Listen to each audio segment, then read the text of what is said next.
Je ne pars plus.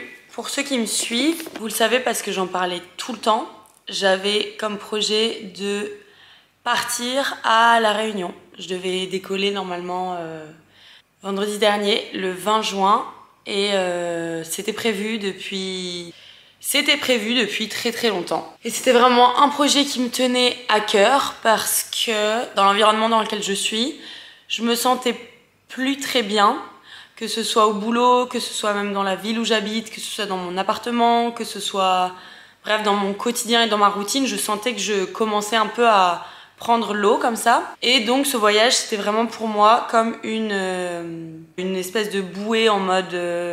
un truc auquel je pouvais me raccrocher. Quand j'ai booké mes billets d'avion, j'ai eu comme une bouffée d'air frais qui a fait que tout m'a semblé beaucoup plus simple. Au travail, c'était beaucoup plus facile. Ma relation avec les gens était beaucoup plus simple. Je positivais beaucoup plus parce que je savais que j'étais plus là que pour quelques mois, etc.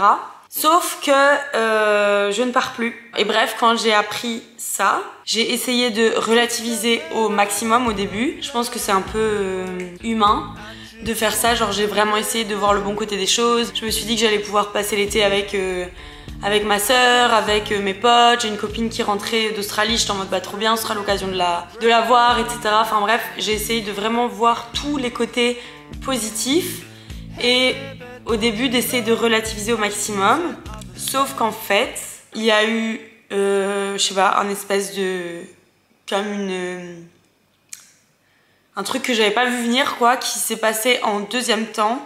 Un truc que je n'avais jamais expérimenté à ce point-là, en tout cas, c'est que j'ai l'impression que j'ai pas envie d'utiliser des mots trop forts, mais en tout cas c'est clair et net que j'ai fait un burn-out, ça c'est certain. J'ai eu des difficultés à dormir, j'ai repris la clope énormément, j'ai fumé énormément alors que c'était vraiment un des trucs que j'avais arrêté et dont j'étais super fière d'avoir arrêté. J'ai arrêté de faire du sport, enfin bref, je me suis vraiment sentie genre engouffrée, ça se dit ça?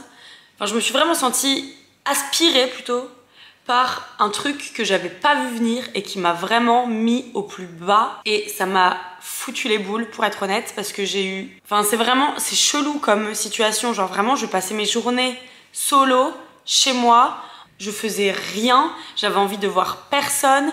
Enfin bref, je vous parle de ça pour en gros vous expliquer déjà de 1 vous prévenir que je ne pars plus, de 2 vous parler de cette situation parce que je pense que ça peut arriver à plein de gens et j'ai l'impression que le fait d'avoir l'âge que j'ai, donc j'ai fêté mes 30 ans cette année, ça joue aussi, à mon avis, dans l'état dans lequel je me suis sentie. J'ai peut-être fait ma crise de la trentaine. Rien ne s'est passé comme je l'avais imaginé. Quand mon voyage a été annulé, ma bouée a disparu aussi et donc toutes les choses qui m'aidaient à aller mieux avait disparu. Je contrôlais plus rien. J'étais vraiment dans un pilote automatique où j'essayais que ça aille et j'essayais de me convaincre que ça allait alors qu'en fait ça allait déjà pas. J'ai l'impression que j'ai touché le fond, genre vraiment.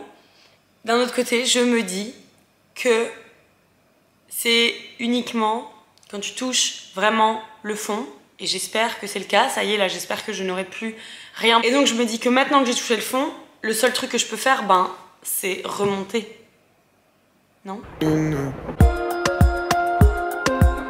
N'importe quoi, on va quand même pas pleurer sur les réseaux, ça va pas la tête ou quoi?